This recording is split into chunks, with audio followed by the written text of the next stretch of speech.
Welcome, everybody, back to another episode of the Three Man Rush podcast. I am your co host, Drew, joined by Jared and Landon.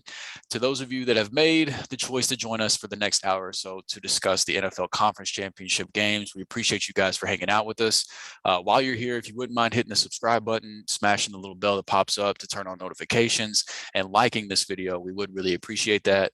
Also, make sure to comment down below as you listen to let us know, what takes you agree with, what takes you don't agree with, and what we might have missed, things that we should have pointed out.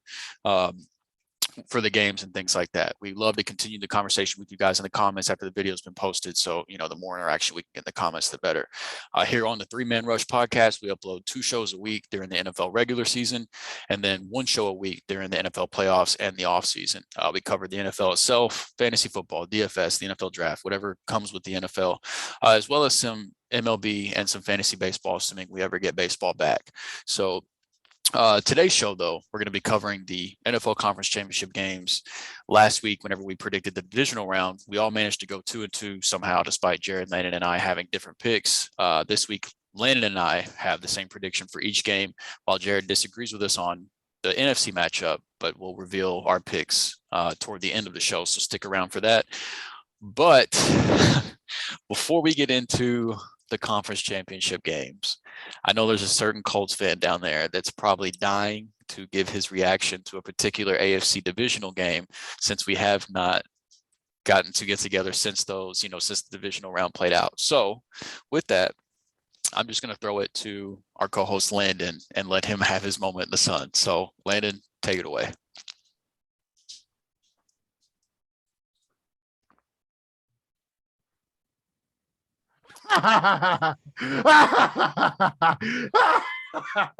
Look,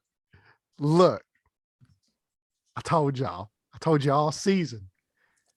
Frauds, phonies, fakes. What more needs to be said? As we knew, they were indeed the worst number 1 seed in history. All the metrics pointed to it. The eye test pointed to it. You could only keep winning games by the skin of your teeth against horrible teams so long before eventually it's going to come back and bite you. Ryan Tannehill, is he the answer? No. Derrick Henry, the king, is he going to return? Is he going to take the throne away? No. Julio Jones, top 5 wide receiver in the NFL today. Is he still good? Can he still play? No. AJ Brown, can he stay on the field? Can he stay healthy? Yes, actually, he can. He actually played a pretty decent game. The defensive line was really good. Man. But guess what? You're going home, as we all knew. Look, they won the same out of all that talk. I heard all that shit talk. Oh, we swept the Colts. We're the number 1 seed. The most injuries in history. You know how many playoff games they won? A zero. Same amount of games that the Colts won in the playoffs this year. So, that was it was bittersweet for me because I knew what was coming. I even predicted it on the show last week. Mm-hmm. I told y'all both the only one that picked the Bengals. Yeah. I told y'all, and y'all thought it was because I was trolling the Titans. It wasn't just a troll. I mean, I knew you believed yourself. No, I knew they sucked. I told everybody they sucked, and nobody believed me. But now we finally got some believers. And the best part of all this, now they finally see what a fraud Ryan Tannehill really is, because as I remember Titans fans, especially certain ones, comparing him to Patrick Mahomes over the last couple of years. I remember that. Yeah. What a joke that was. And now they can't wait to get rid of him. You look on Twitter, it's we got to ditch Tannehill. Well, they pushed Tannehill's contract. Yeah. So they pushed Tannehill's contract back starting this season or starting this next season and the year after, so they could sign Bud Dupree to that huge contract, trade for Julio Jones and all that money. they could re-sign some of their other guys. And now there's, like Derrick Henry, whenever you give running backs massive contracts.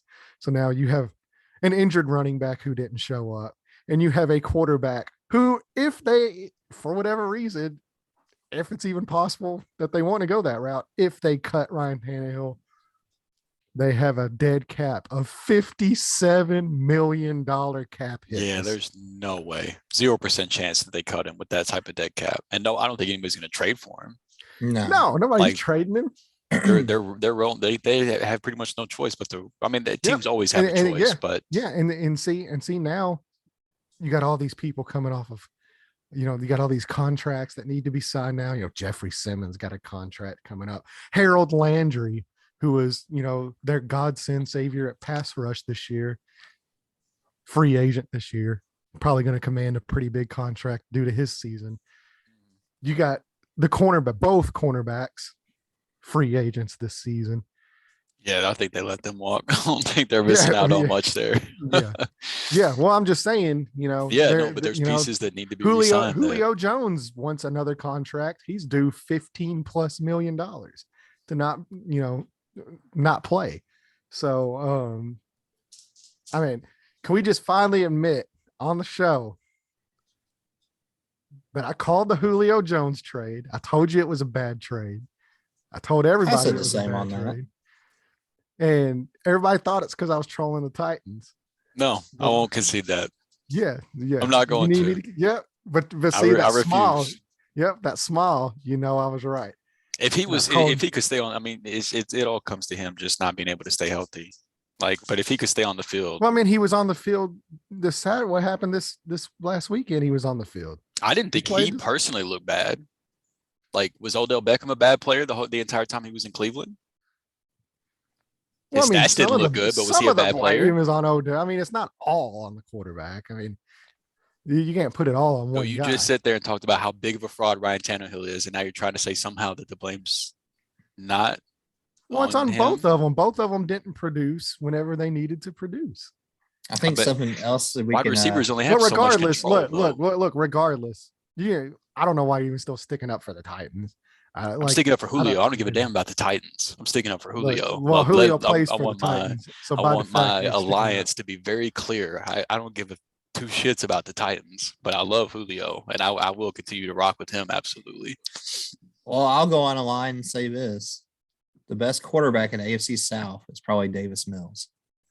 If that makes any sense. I mean, look at how bad the quarterback situation is in AFC South right now. Trevor Lawrence is better. It didn't look it with the shit show they had in Jacksonville. Trevor Lawrence is better than Davis Mills. And if they are able to make a competent hire and put him in a place to succeed, he'll show it.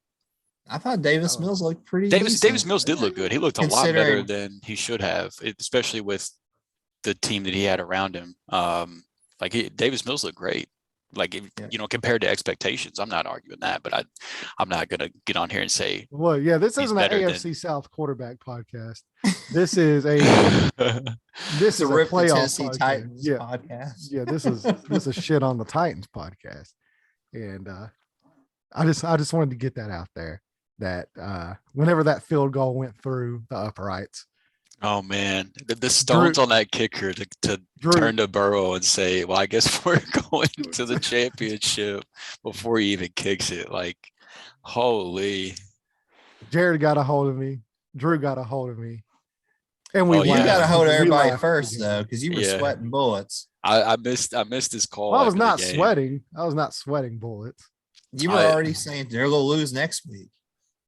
I said if they happen to win, they would lose. Like it doesn't matter. Reason being, that game on Sunday night was the AFC Championship game between the Bills and the Chiefs. Man, what a fucking game! How many points was scored in the last minute, 2 minutes or whatever? 25 or something like that. Yeah, it was crazy. I feel sick for Bills fans, man. I mean, somebody had to lose that game, but God, for that team to play that good and still lose. Yeah, my girlfriend has nothing to do with football, and she stopped what she was doing to watch that last quarter. Yeah, that was special, man. That was two quarterbacks that were they're at the top of the league already, and then they're at the top of their game in the biggest moment of the year for each of them, and they were just going back and forth and just and I mean Josh Allen was just making like incredible throws, like dude was threading the needle and just like making just insane plays, and then Patrick Mahomes was dumping it off to Tyreek Hill, 3 yards, and then he was running 60 yards down the field, and he was throwing to wide open Travis Kelce's, and then Josh Allen would come down and he would make another insane, crazy throw that, if only he could really make. And then Mahomes would dump it. You want to talk about wide open? How open was Gabe Davis on all 4 of his touchdowns? He wasn't wide open on all 4 of them. There's a reason he was wide open. I know that one. He broke that DB's ankles. They basically ran into each other. That dude was on skates. I felt so bad for that defensive back. The fact that the Buffalo Bills defense just let them this is like, I love Patrick Mahomes. I actually do. Like, I love Patrick Mahomes. I love watching him, and I actually like the Kansas City Chiefs. I like watching them. But this is the only issue I have with them is at the end of that game, it was, to make it overtime, they kicked the field goal to go into overtime. To get into position to kick the field goal, Patrick Mahomes literally threw a screen pass to Tyreek Hill, who ran 30 yards, and then hit Travis Kelce wide open in the middle of the field because they were playing off coverage, and they made it sound like he was just like some god that just did something that nobody else has ever done before. And it's just like, dude, like, I mean, like, I get it. The guy's a fantastic, like one of the top 2 players, if not the best player in the NFL. But I mean, come on, can we give the other guys that actually made the plays some credit? Can we give, like, everybody's talking about Patrick Mahomes and Josh Allen. Like, I give a lot of credit to Harrison Buckner for kicking a 49-yard field goal with. Yeah, I mean, that wasn't easy. I mean, that's not a chip shot. Just say that. Like, nobody said anything about Tyreek Hill and Travis Kelce on those final, like, to get them into overtime. It's all, like, they left Mahomes too much time. And like, all he did was pretty much just dump the ball off. Like, I mean, quarterbacks always come on, give those guys their flowers. Like those plays were created because 2 special weapons are, like, I mean, 2 of the best weapons in the league, if not like the best tight end, one of the top 3 wide receivers in football. I think Tyreek Hill is. I mean, like, those guys just make plays that other guys can't. And to put that all like on the quarterback as like he made that happen. No, those 2 guys made that happen. Let's give those guys their flowers.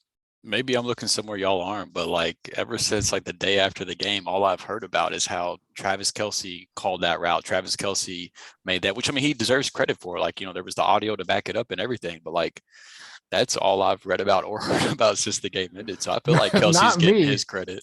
I don't know where. A lot of love for. I've heard like a lot of love from that shit's been all over Bleacher Report. I mean, like, the quarterbacks that's are all always I've heard. Get the all credit, I've heard, which rightfully so. I mean, the 2 quarterbacks, they're always going to get the most attention, anyways. Quarterback, win, lose, like, they're going to get all the love or all the hate. Or like whenever, whenever Mahomes made that sidearm throw, whenever he, it was a dope throw. Yeah, it was but they were just like, wow, like that. Like, that's crazy. That's something that you just hardly ever see. And then you literally saw Matthew Stafford make the throw literally an hour before that. It was like the same setup. And like, the announcers are just like, that's just something you just don't see every day. And it's like, I saw that literally an hour ago. Matthew Stafford's got a lot of love. Like, come on. Matthew Stafford's got a lot of love this week too from like the big sports media groups. Rightfully so. Man, a lot of people are having to eat their words too, because a lot of people have counted him out for a long time. 2 people who are not going to eat their words on Matthew Stafford.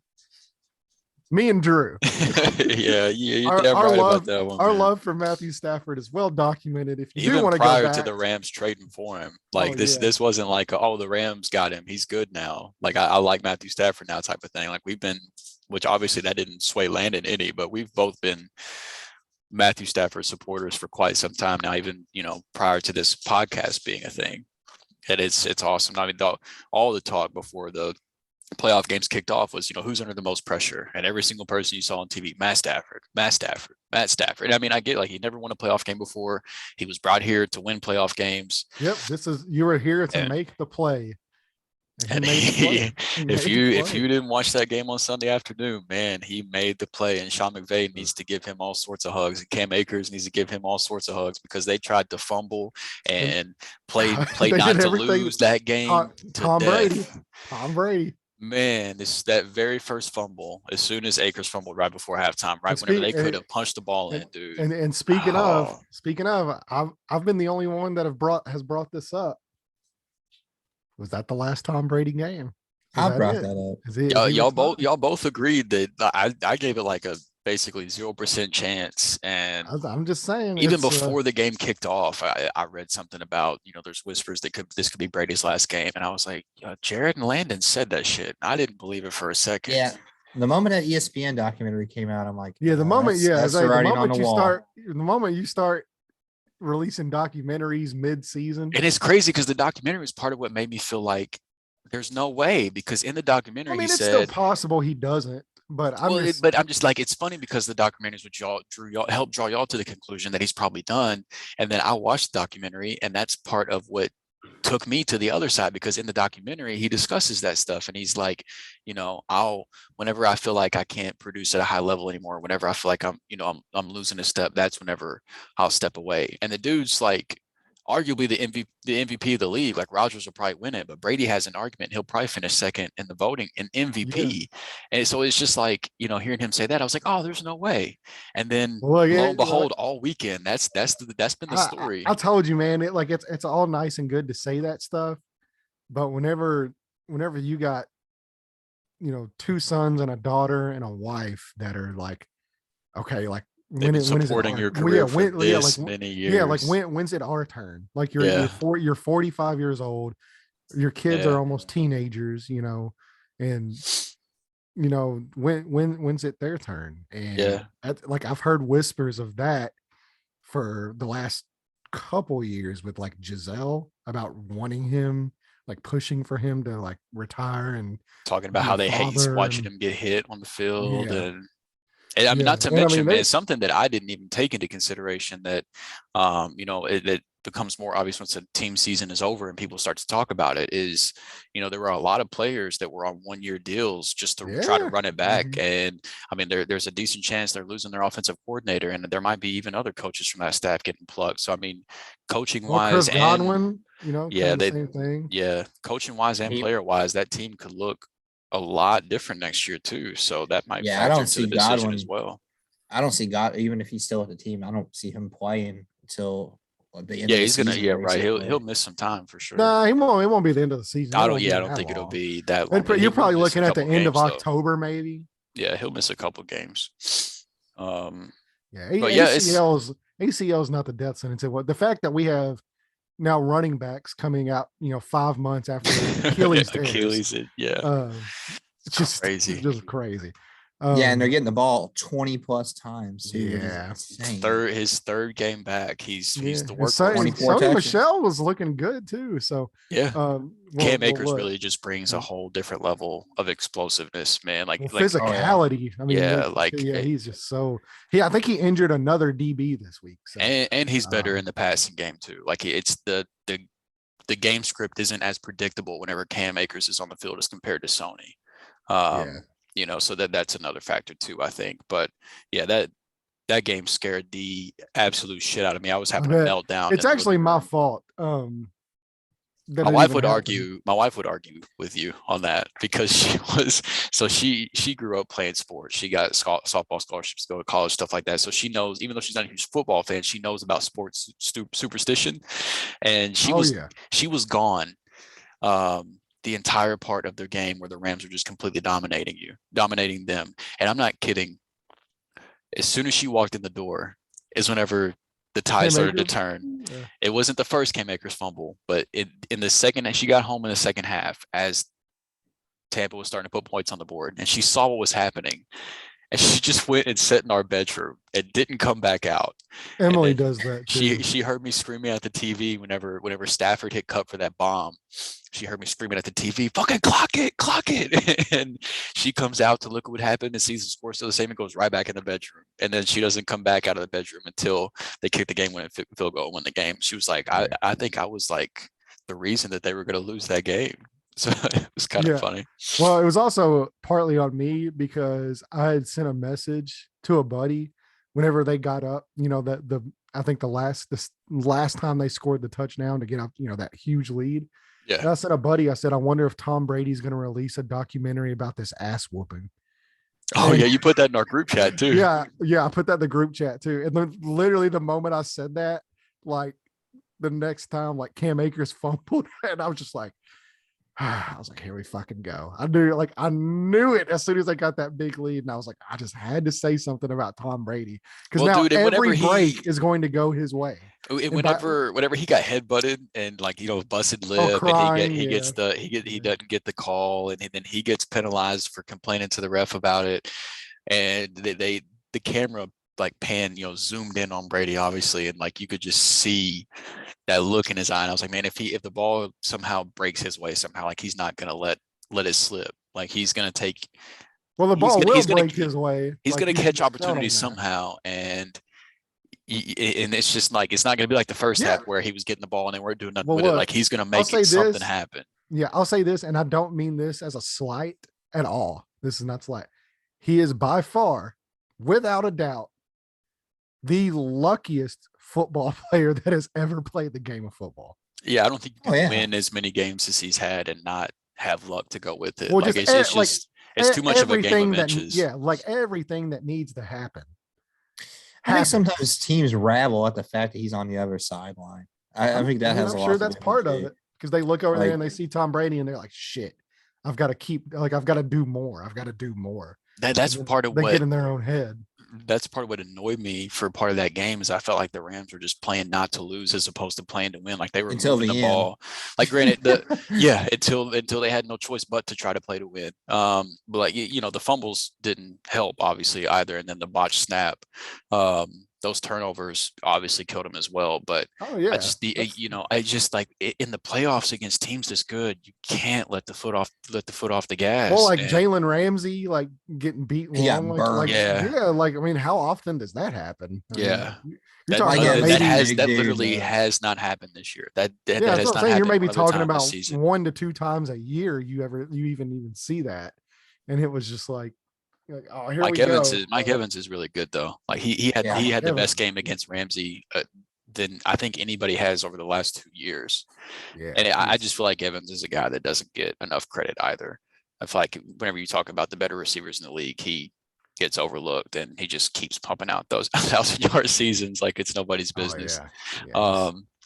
But that game. He's the most consistently inconsistent player. Right. That is true. He's very up and down during the season. Yeah, during the season, he'll have one game where he has 30 yards, and then the next game. But you can bet that in the season 200 yards and 3 touchdowns. You can bet that in the season line's going to have 1,000 though. And probably 10. 1,000 and probably 8 to 10, if not more touchdowns.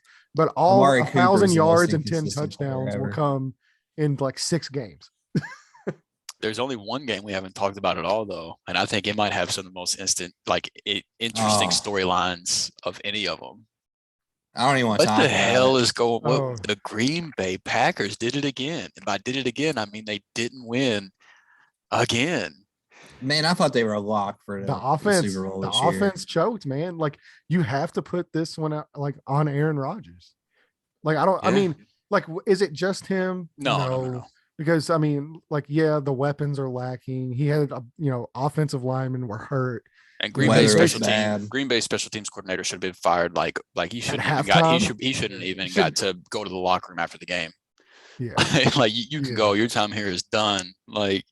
So now, plus too, it's also the 49ers factor, which I know we pointed out last week where, he was 0-3 in the playoffs against the 49ers. Yeah. For whatever reason, he just can't get past the 49ers. Very similar to the Rams and the 49ers. For whatever reason, it's just it's certain people's boogeyman is the 49ers. And it's Tom Brady versus the Saints type of stuff. For whatever reason, the Saints, and that's another thing we have. It's Sean Payton's gone. There's been so many things that just happened just within the last 4 to 5 days. The NFL doesn't stop. No, it never does, and it makes it harder to release these 1-hour shows because we're about 25 minutes. 25 minutes in, and we haven't even touched on any of the championship games. Yeah. So that's probably what we probably need to get to. But yeah, the Green Bay Luckily, Packers, the coaching changes stuff. The offseason will give us a chance to where we can dedicate an episode to here's the guys that are gone, here's the guys that are filling in. So, I mean, if you're into that type of stuff, definitely stick with us through the offseason because we'll dedicate, a whole episode to talking about the new coaches, the departed coaches, that type of stuff. So, yeah, the Colts are now in need of basically an entire defensive staff because the Bears. New York Giants made what I thought was a great hire today. Yeah. Saquon Barkley stock. Yeah. I mean, we'll see what happens there. I'm done with Saquon Barkley. There's a lot. There's so much that's happened, and it's going to be the same thing all over again next week too. There's going to be more stuff that happens that is not even related to this weekend's games. And I'll tell you what, it's a really good year to need a defensive coordinator because a lot of really high end defensive coordinators that became head coaches were fired. That's true. Wink Martindale's out there. Brian Flores. Vic Fangio is out there. Mike Zimmer is out there. A lot of really, really good established defensive coordinators are available. So we'll see what happens with the Colts. I know they are interviewing the Jaguars defensive coordinator this weekend because. Well, they should hire him. Damn, that Week 18 game really, really hurt y'all, huh? Really. I mean, look. Carson Wentz is the gift that keeps giving. Well, I was going to say they're going to one of the questions probably going to be like, so what was your secret? How did you stop us? Well, we just realized that y'all had Carson Wentz at quarterback, and it was pretty easy. We just made you throw. So, but yeah, there's this was by far to me, and I'm sure I speak for both of you guys too. This was by far the greatest weekend of playoff football I've ever watched. It was definitely the greatest weekend of football I've ever watched. Yeah, I mean, like every game. Now, I mean, of course, as we know, we know Goodell called in favors. There's no way all 4 games happened like that. That shit was rigged. I hate that. I don't buy into that for the Titans game was not rigged. They just sucked. But all the other games, I just don't buy into none of that. There's questionable call. That's just because the refs suck. That's not because the games are fake. It's just NFL refs in general just suck. That's true. But I mean, I felt like all those games, all those teams were evenly matched, though, man. Even lower seeds and I mean, you look at the Vegas point spreads. The Vegas point spreads for the weekend in total was the lowest spreads across 4 games in a divisional round in history, and it still hit the under. The games were just incredible. The games were expected. Would you say it was an average of 3.8? 3 point something. Yeah, it was less than 4 points. The margin of victory is 3.8. Yeah. And the Vegas 4 games. The Vegas spreads of the games expected it to be close. It was already considered the lowest spread prediction by Vegas, prior to the divisional round. So I mean, this was supposed to be a close weekend, and it most certainly delivered. Man, that was such a fun. I don't know. I mean, I don't know how this weekend. I don't know how you top it. It's gonna be tough. Yeah, so it can be done. These two, all 4 of these teams, man. I don't know. There's not going to be any game I think that measures up to that Kansas City Buffalo game, man. And plus, it's just the fact that we only get 2 games this weekend compared to 4 great games. The weekend prior. That's part of it too. Can we please, for the love of God, change the overtime rules? Yes. Oh yes. It's a shame. Stupid. It's a shame that literally the Kansas City Chiefs tried to change it in 2019, and teams were not including the Bills. Yeah, Buffalo. Agreed. Buffalo disagreed with them changing the rules, and it seems so simple. Why is it? Why don't they just play even if it's a shortened quarter? Why don't they just play another quarter? In games like this in the playoffs where you cannot tie. I mean, games in the regular season too, but games in the regular season, it's not quite as as far as the coin flip and the teams winning on the first possession of the coin flip. It's not as prevalent in the regular season, but there was a thing that came out that said in the playoffs, when a game does go to overtime, the team that wins the coin flip is 9-1 in the games. That's insane. So you have over 90% chance of winning if you just get the coin flip correct. Your odds are greatly increased by winning. Why not just let them play, even if it's a shortened quarter by a couple minutes? Just let them play another quarter. This is what because I've racked my brain too, and I'm sitting and I'm like, well, like what could possibly be a great solution? So for me, what I would do is I would place each team at the 10-yard line. They have 10 yards to go. In the goal line, place them on the 10-yard line. Each team has a chance to score, and you have to go for two. There is no, extra points. So you have to go for two. If the other team scores, or it's not like one, first team scores and the other team has a chance to match it. If they both, score, then it goes into a 2-point conversion, basically game of death, that they each go, for 2-point conversions until one team does not get it. Then the team that does is the winner. Like, that's just like, it's almost kind of similar to like how college is. I As think you long take as go punts ahead. out of the equation too. I think if Yeah, you win a force them to coin go for it. toss and you have to make it in 4 downs. There's no punts. There's no nothing. Well, And yeah, if you turn that's the what I ball was. over, Yeah, then that's what I'm the other saying. team Is, starts you and- have 10 yards to go to the end zone. You have 4 downs, and you get a chance to score. If you do score, you have to go for 2 points. If you don't make that, and then but the other team, if you do score, then the other team has a chance to answer. Yeah, that's the thing right there. I don't know what the perfect answer is, but I know that it includes both teams getting to touch the ball. That much, Yeah. that much I know. Yeah, I there's don't, no way in a game that of that magnitude that Josh Allen should not have touched the ball. right. Yeah. He should have gotten to try to make a play for his team in overtime. Now you can argue that stupid it is a team game and the defense should have stopped them. Yeah, they shouldn't. The And- defense shouldn't give up 40 points in the first place, and they wouldn't have been in that position. Type Exactly, of thing. but Like see, I this get is that the- argument. Yeah, but see, that's the thing too on the other side of that. I mean, it's not like the Chiefs gave up, weren't giving up tons of points. I mean, they the Chiefs both gave up the same amount of points. exactly. So It's the that whole reason argument's they're in moot to me, overtime. where it's like, oh well, the defense should have just stopped them. It's like, well, the Right. defense didn't stop Josh Allen. Like, Yeah, Yeah. neither one of the defenses were going to stop any. I mean, hell, yeah, if I they agree. played the rules where both guys got to touch the ball, they probably both would have scored. Yeah, And I it mean would've that's look, that's if they the played the argument. rules where You're like, both where do guys you got draw to the touch the line ball, at? that game's probably still going on right now during the That's what I'm saying. Yeah, like, yeah, we're so sitting where here. do you- We're sitting here watching so- it, recording. right. So where do you draw the line if like it keeps going back at that point? Like, That's why I say just let them play another quarter, and then if they're tied at the end of that quarter, let them play another one. Like just let these guys, put a certain amount of time on the clock and let these guys play it out. Just continue the game, and if they're still tied at the end, just let them keep going some more. Even if you have to take a minute or 2 minutes off the clock each time that it happens. look, I don't like, because and like this too, games like aren't going to go what to should 6. happen Like the is, chances of somebody going to like 6, 7 overtimes, it's yeah, that's probably not Yeah. so small. So just let those guys keep playing. Just put the damn yeah, time back on and the at the clock end and of the let them day, keep going. if it's like 10 overtimes and they still don't have a winner, then what we'll do is like we'll just say both those teams win. They're in the AFC Championship game this week. These are Sorry, clearly the two Cincinnati, best yeah. teams. Yeah, like you like have fun at home watching this matchup again, but we just get to watch them play again.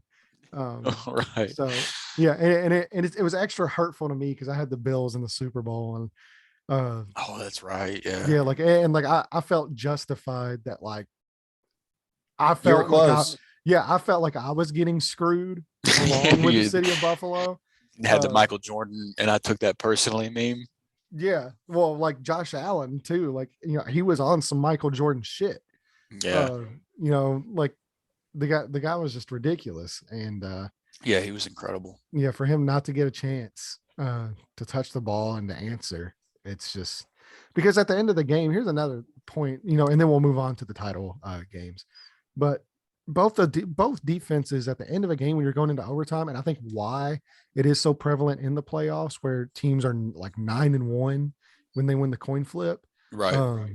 is because at that point both defenses are just so gassed Yeah, at the end of that game. Like whoever wins that coin flip, you're like they're going to go down the field and score because in an offensive league that is predicated towards offenses, that is pushed the rule book towards the favor of offenses. Whenever you have a defense that is played that hard and that long in a must-have playoff game, and they're gassed. So I mean, it's just almost asking an impossible task of the defense whenever all the rules favor offenses. And so yeah, that's- it would have been it would have been just as bad if the Bills got the coin toss. Oh and yeah, Mahomes never well yeah. touched If the ball, too. Bills win the coin toss, we're probably singing a different, or well, I mean, we would probably be saying the same thing about Kansas City, where it's like Patrick Mahomes should have had a chance to answer. Yep. Boys, real quick before we move on, I just pulled up my phone, and according to Jason La Canfora of CBS Sports, sorry if I butchered that, it is rumored that Bucs quarterback Tom Brady is preparing to retire, and an announcement is expected shortly. I don't know how old this report is. Okay, so it was from Jason La Canfora. Yeah, I don't know much about him. He's a longtime listener to our podcast. Okay, so yeah, if Jason said it, then Tom he's back Brady for another year. Yeah, we'll re-sign for a 5-year contract. Okay, good to know. Good to know. I saw it on Bleacher Report, and I was like, "Oh, wait a minute." It's the curse of La Canfora. So literally everything the dude says, the opposite happens. Yeah, he's a longtime listener to our podcast, gentlemen. We shouldn't talk bad about him. I bet that's his sources. Like he heard you guys talking about it last week. He listened to the episode and was like, "Oh shit, these guys." I mean, to be fair, we do generally get more correct than ESPN and Yahoo. If you do listen to us, just saying, especially during draft season. Yeah, our first round of the NFL draft last year was pretty on point compared to other outlets. Yeah, and if you guys want to know what teams the Jets are going to beat, I'm your guy for that. That's true. That's true. Jared's going to tell you who the Jets are going to be. And if you guys want to know that the Titans are not going to win another Super Bowl, or I can't say another because they've never really won one, but no, they haven't. They're not going to win a Super Bowl. Yeah, I'm your source on that. I can tell you every time the Titans will not win a Super Bowl this year. So yeah, let's get into the teams that actually do matter, aka not the Titans, and that is the Rams and the 49ers. The blood feud is back on. I know Drew is probably scared to death. He's going to be throwing up. I bet he throws up before the game. His old arch nemesis Kyle Shanahan is back in town to face the only coach that's keeping the guy fucking employed. Yeah, yeah, it's just look, man, props to Jimmy G too. Like Jimmy G's got a lot. Jimmy G's doing what? Jimmy G's been getting shit on all week long. Played terrible. So this is where you're wrong.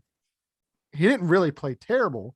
He actually made some really, really tough throws, and he did actually deal with some drops in that game from his receivers. George Kittle dropped some. Deebo Samuel dropped some. I think Ayuk dropped in what would have been a touchdown as well. So, if it wasn't for the receivers letting him down, that stat line would have looked a lot different. So, I mean, yeah. And look. That might have helped the stat line a little bit, maybe. But he also hasn't thrown a single touchdown pass in the playoffs, and his completion rate, passing yards, and passer rating have all been declining each week since week 16. Yeah. Well, look, whenever a play needs to be made, you know who makes it? Jimmy Garoppolo. Samuel. No, Jimmy Garoppolo makes it. Whenever a play needs. You were kind of joking and clowning about how, screen pass this, that for Tyreek Hill and stuff like that. That is the San Francisco 49ers to a T, is just get it to Deebo in space, or hand it to Deebo, or hand it to Elijah, or, find Kittle up that seam that Kelsey runs that Mahomes got so much credit for. Nobody's calling Jimmy Garoppolo the greatest player of all time. So. No, not by any means. I'm just saying. Yeah, I mean, it's not like it's, we're saying that, but I'm just saying like the guy, I mean, his record speaks for him. Yeah, it's on his record. Like whenever a play needs to be made. Oh, please do it. No, we're not doing make the wins argument. Come on, do it. We're not doing quarterback wins. I'm saying when a play needs to be made to win a game, he more often than not makes the play. As long as the play isn't throwing a touchdown. Winning a Super Bowl. As long as the play isn't throwing a touchdown, because he hasn't done that yet this entire postseason. So as long as that isn't the play. Well, I mean, to be fair, if his receiver catches the ball, he does have a touchdown. So hits him right in the hands and he drops it. There's not really much Jimmy G can do about that. But Jimmy G's been getting a lot of hate. Some of it he's playing hurt too. In fairness, he's got legit hurt. Injury. He's hurt all the time. He has legit injuries right now, though. Like, I guess the there's like an like, elbow injury and too. we can On top of it? plug, if I can plug the quarterback academy with JT O'Sullivan on here. If you have not watched any of his content, please go watch his content. He does fantastic breakdowns from a former NFL quarterback himself. He breaks down offensive play designs, how this is supposed to go, how this was taught, necessarily to him, on how this route combination should be ran, and then what the quarterback's progressions should be. And he really breaks down, the game in a really, really great way to where it helps everyday, fans just kind of understand what they're looking at. And he did a fantastic breakdown of Jimmy Garoppolo, actually this week on the game in San Francisco, which showed you that, hey, if you're really breaking down the film and you're looking at what Jimmy G was asked to do, you're looking at, some of the route concepts that he had to throw, some of the plays that were being asked of him to make, it really wasn't all on Jimmy Garoppolo. It goes to, from a quarterback's perspective, everyday fans can sit there and look at the stat sheet and you can point these numbers, but at the end of the day, we don't know what that quarterback's, what the progressions were supposed to be, what the route combination was. And look, I'll say this about Kyle Shanahan. He is a, fantastic play designer, really great play caller, all that kind of stuff. More often than not, he asks his quarterback to make some pretty impossible throws because of some of the routes that he calls. And this actually goes into that video. You'll actually see JT O'Sullivan break down some of these route combinations and be like, look, he's not making it easy on Jimmy Garoppolo at all. Outside of, handing off to Deebo Samuel and stuff like that. But, he's asking him to throw in a lot of high traffic areas. And that can affect a quarterback's numbers. And like I said, credit to Jimmy G. He doesn't lack confidence. He goes out there thinking he can make any throw on the field. More often than not, especially like if you're going to win the game, if it's a play that needs to be made, he's going to make the throw. And we're literally one overthrow in a Super Bowl away from having a completely different conversation on Jimmy Garoppolo as a quarterback. And so I just think things need to be nuanced when you're speaking on, like I know Mina Kimes, who I love, fantastic. Mina's analyst. great. Yeah, Mina's fantastic. But I do disagree with her whenever she made the comment, Jimmy G's like the guy that gets an A on a group project, but he doesn't contribute anything. I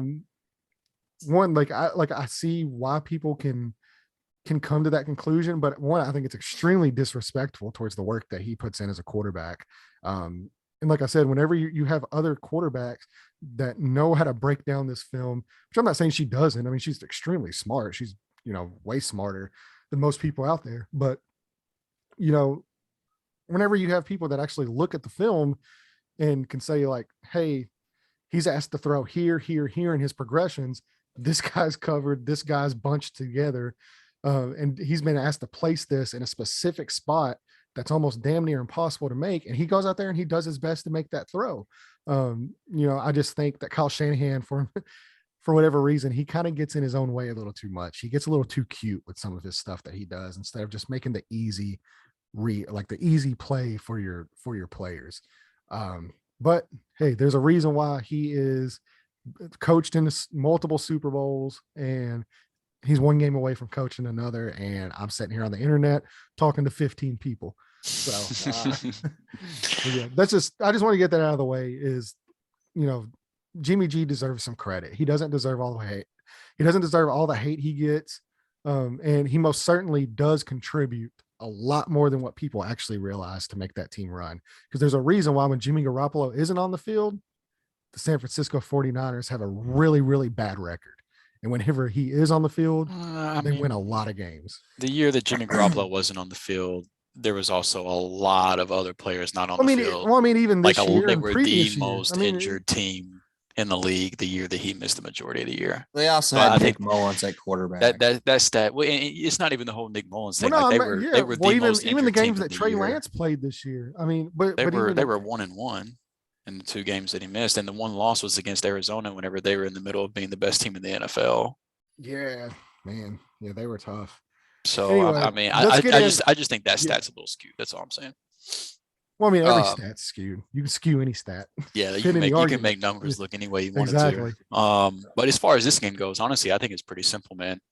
Um, in the Week 18 collapse that put San Francisco in the playoffs, I think the Rams missed 18 or 19 tackles, something like that, like an absurd number.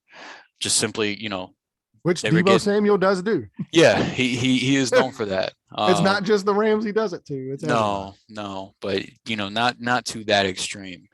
Um, and so I think I think it really truly does come down to that. Is while Jimmy G might deserve some credit, he's certainly not going to get it from me. Obviously, with my bias, like it's not going to come from me. So I'll let Landon handle that. While he does deserve some credit, he does also have his limits, and he has his limitations. And most of the time, the people catching the ball from Jimmy G are going to be in front of you, and you got to wrap up and make the tackle. And the 49ers have a lot of guys that are really tough to tackle. So I think that's really what I'm going to be watching in this game, especially after how many tackles I watched the team whiff on in Week 18. I think that's really what it comes down to, because Stafford is playing probably the best football I've watched him play this entire season. I mean, he was, in one of the MVP front runners at the beginning of the year, whenever he was off to that hot start the first 4 or 5 games of the season. But these past 2 weeks, he's been incredible. And he's, so I think the Rams are going to put up points, and I think the Niners have the playmakers to answer that. But I do think that they don't have the downfield ability from Garoppolo that Stafford gives you. So I do think that a lot of it's just going to come down to, do the linebackers make the tackles, because that's still the weak spot of the Rams defense, is the linebacking position. So, and there's, Debo and Kittle and those guys, they occupy a lot of that area where they're going to have one-on-ones with linebackers and have a chance to break tackles. So that is without a doubt what I'm most nervous about, and what I'm going to be paying the most attention to. And to the 49ers credit, they've really found a way to slow down Aaron Donald over the last couple of years. His numbers, I saw I don't know if I could find it quick enough to point it out. But they, from 2016 to 2018, I believe, something like that.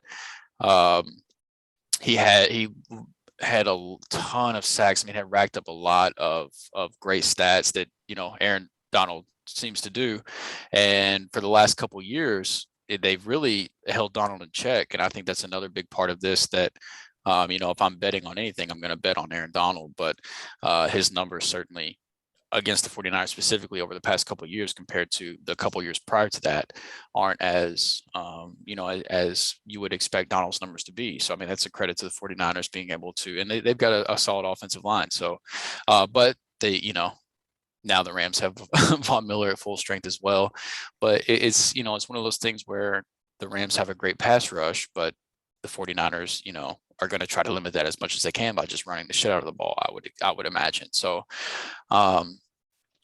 it's just, I just hope if the Rams get out to a big lead like they did in Week 18, that they don't go into, play not to lose ball, that they just keep their foot on the pedal and just keep rocking it out, and I would think, based on that game, and then how this past game against the Buccaneers almost blew up in their face too, hopefully there's some lessons learned from that and adjustments are made. But the whole thing is the 49ers have beat them 6 games in a row.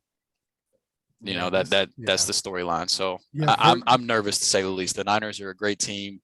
They've got a head coach that's great at what he does. They've got great playmakers, and they've got a defense full of guys that are ready to disrupt games too. So I'm nervous about this matchup for all of the obvious reasons. Yeah, this is, for me, this is the scariest one out of the two, because even though, I had the Rams previously, I did have a Bills versus Rams Super Bowl beginning of the season. Obviously that's not going to happen, but the Rams are still in it. So I'm not going to pick against the Rams, but I'm terrified of this if I'm a Rams fan, because for whatever reason, this 49ers team just has that, 2007, 2012 New York Giants energy to them, to where just for whatever reason, They won't die, man.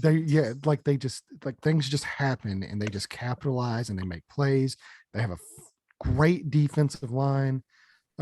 You could see the similarities between Eli Manning and Jimmy Garoppolo. That's very true. Yeah, I mean, like those teams almost mirror each other. Dynamic weapons. I think San Francisco weapons are even better, but they had Brandon Jacobs. Now we have Elijah Mitchell, Plaxico Burress. Yeah, Plaxico Burress. Well, now you got Deebo Samuel, Jeremy Shockey, who was a great tight end for so many years. George Kittle. The offensive lines are, Trent Williams to me is the best player in football, regardless of position, outside of Aaron Donald. And like I said, then you go into the defense. The linebacking core there is great. That defensive line is just playing like lights out, man. Right now. Yeah. Possessed. Really need to give shout out to the defensive line coach, who I hope the Colts will interview for the defensive coordinator job. But it'll be interesting to see how that plays out. But yeah, man, this terrifies me if I'm a Rams fan, because obviously Shanahan knows how to shut down McVay's offense. They have the number. They have his number for whatever reason. And if I'm a Rams fan, I would have rather seen Green Bay. I would have rather seen Tampa Bay. It's tough saying, because I mean, you'd have to go into Lambeau, man. That's tough. And I mean, the Rams did put up 24 points, but it was all early on, the last time they played. Yeah. And see, like, that's another thing is, like, the Rams, like, as great as Stafford, out hot. As great as Stafford has been, they've been playing with fire a little bit there on defense. And they've been asking Matt Stafford to bail him out the last couple of games. And he has, to his credit. This is what they made that trade for, is because you have Jared Goff last week. Tom Brady's in the NFC. Game. Yeah. Tom Brady's in the NFC Championship. Yeah. And we're talking about a historic collapse for the Rams, and Drew's probably on here crying tears on the. I wouldn't be here. Y'all be doing this show with y'all two. I would not be here. I'll see y'all next week. Yeah, but yeah, so that's what they brought him in, and to his credit, like I said, he's making those plays and he's bailing them out in crucial situations. Which he did with the Lions for years. Just he could overcome the stink. But yeah, man, I've got the Rams winning this game. Like, I know we said that we're going to give our predictions at the end. I'm just going to go ahead and tell you, I do have the Rams winning this game. I do, because I think Matt Stafford is on, like, this is just like a storybook kind of this is how the fairy tale works. And Matt Stafford finally, after 13 years, has a chance to change the narrative about, whether it's him or Detroit or who knows. And he finally goes to a team and they're one game away from the Super Bowl. And this is everything he's wanted. And Sean McVay, going up against this old nemesis and Kyle Shanahan, and this is Get their that chance monkey off his back. Yeah, man. Like this is their chance to finally break through. Oh my God. But man, I'm telling you, it's so fucking scary. My heart wants the Rams, and that's why I'm picking them. But man, my head, I just can't get past the 4. This is a team of destiny. It feels like the 07, 2012 Giants. I get it, man. I don't blame you. And I hate it for you. But as somebody that, is happy if either team wins, because I do like both franchises. I don't mind either one of them. I'm just hoping for a really good football game. So I'll be enjoying the game, even though Drew won't be. No, well, he'll be enjoying the end of it if the Rams win. But yeah, that's just how I see it playing out. I think this is going to be a tough game, and it's going to come down to one play, whether that's Matt Stafford having the ball and making the play, or whether that's Jimmy Garoppolo having the ball and making the play. And I'm going to bet my money on Matt Stafford over Jimmy G. So that's why I'm going with the Rams. Yeah, it's an interesting game, and both teams match up extremely well. I won't give away my prediction until the end, but I think one of the key X factors is going to be George Kittle. I think George Kittle doesn't get a lot of attention from everybody. I think smart fans see it, but his blocking ability for that run game is unbelievable. Mm-hmm. And that's going to take. Yeah, that dude is they're a very unselfish team. Like they don't care who gets the ball, who's running it in. They're going to find ways to get Debo the ball. Brandon Ayuk has been under the radar. Like he's hit or miss some certain weeks, but it's an explosive offense as well. Yeah, they're going to do everything. They're going to do everything they can to run. They're going to try to keep that defense on the field as much as possible. And the one thing that I worry about for the Rams is if they take out Cooper Kupp, which that's going to be their primary objective, who is going to step up? Is Odell going to be the guy? Because I can see Kupp having a down game in this game. The last time they played, Drew, you may correct me if I'm wrong. Did he only have one catch in the first half? I know he blew up the first two. Yeah, that sounds right. I believe so. I know he ended up having a big second half, but they're going to try to take him out. Like anybody's going to try to take out the best player, but San Francisco has the talent to do so. And now it's going to be a big deal what Odell Beckham's role in this offense is going to be on Sunday. Yeah, I mean, it could have been similar to whenever the Rams played Arizona in the first round of the playoffs. Kupp was, for the most part, pretty. Not absent, but yeah, and you saw Tyler Higbee stepped up. Yeah, you saw him going to OBJ and Higbee early, which of course Kupp ended up getting in the end zone. He ended up doing what he does, but yeah, it's a very real possibility that they just double team Kupp every single snap, and other guys are asked to step up. Luckily, OBJ and Stafford, have seemed to develop a pretty good rapport with each other over the last few weeks. They both look pretty comfortable. Whereas early on, like whenever the trade first happened, you could tell that there were a lot of forced throws going to OBJ. They were just drawn up like, hey, it might not have been the case, but to me, it looked like no matter what, the ball's going to OBJ that first on this game, play. Especially. That first game, they did not look comfortable. There were a lot of turnovers that came out of some of those plays, and it seems like it's more touchdowns than turnovers coming from those guys now. So hopefully that'll be the case, but I don't know. And I think a great point that Landon made, bringing up the 49ers front seven, the linebackers and the defensive line is, like where you want to beat these guys is in the secondary, but the front seven makes their job, even though that is like technically the weakness of the team.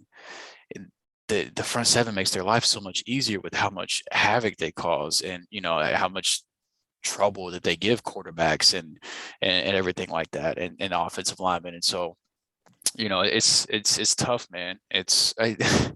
Landon said that, you'd almost rather see the Packers. And it's so crazy to think like, I would rather go up to Lambeau and play probably the MVP of the league in Lambeau than playing a home game against the 6 seed 49ers. Like that's how well the 49ers are playing right now and how scary of a team they are. That's just mind-boggling to me, but it's hard to disagree with at the same time. Like, and also too, I do like, sorry, Drew, I gotta shit on y'all just a little bit here.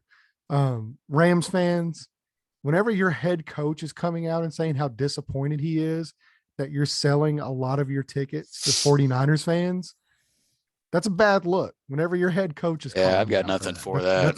I've got no ties to That's LA. a bad look. So, from everything I understand, yeah, well, that's what I'm saying. Like, this from everything I'm understanding, this is going to look like a 49ers home game in that stadium. Yeah, it won't surprise me at all. It'll be 60-40. I think the Rams still have it's getting pretty dire. According to some pretty high up Rams people on Twitter. I think it'll be close to like an even split of fans. Yeah. I really do. Like, I don't think it'll be like Cubs Cardinals. I don't think it'll be like a 49ers home game, literally, but I do think it will. Well, yeah, it's not gonna look like a Rams home game either, though. Right. Like, I do think it's gonna be very split. I just thought that was crazy that Sean McVay actually came out today and said.